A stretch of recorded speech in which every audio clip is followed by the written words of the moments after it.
सांगितलेलं आहे की आता तुम्ही अशा प्रकारची कारवाई करा की पुन्हा या भारतामध्ये पाकिस्तानामधले कुठलेही आतंकवादी कुठलेही दहशतवादी इथं येणार नाही आणि त्यांची हिंमत होणार नाही की कुठल्याही आपल्या भारतीयावर ते गोळीबार करेल।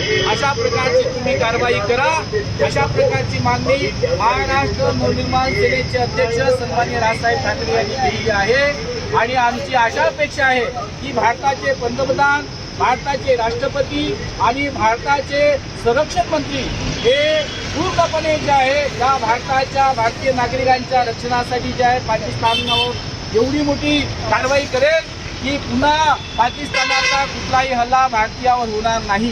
कारण आज जे मीडियामध्ये हिंदू मुस्लिम जे वाद जे सुरू आहे अशा प्रकारचा भारतामध्ये कुठलाही वाद नाही। आमच्याकडे मुस्लिम बंधू सुद्धा आहे, मुस्लिम बंधू आमच्या महाराष्ट्र नवनिर्माण सेनेमध्ये आहे। आम्ही सर्व गुण्यागोविंदाने राहतो। पाकिस्तानमध्ये जेवढे मुस्लिम नाही त्याच्यापेक्षा जास्त मुस्लिम भारतामध्ये आहे। आम्ही भारतीयामध्ये सर्व मुस्लिमांना आमचे बंधू मानतो, परंतु हा वाद जो मीडियामध्ये होत आहे त्याचा सुद्धा आम्ही निषेध करतो।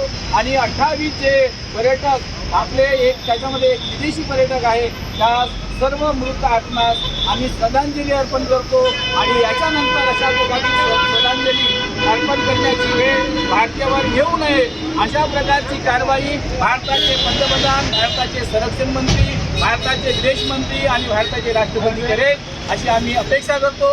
म्हणूनच्या 28 जे मृत पावलेल्या आत्म्यास आम्ही श्रद्धांजली देऊन आता या कार्यक्रम इथे संपवतो।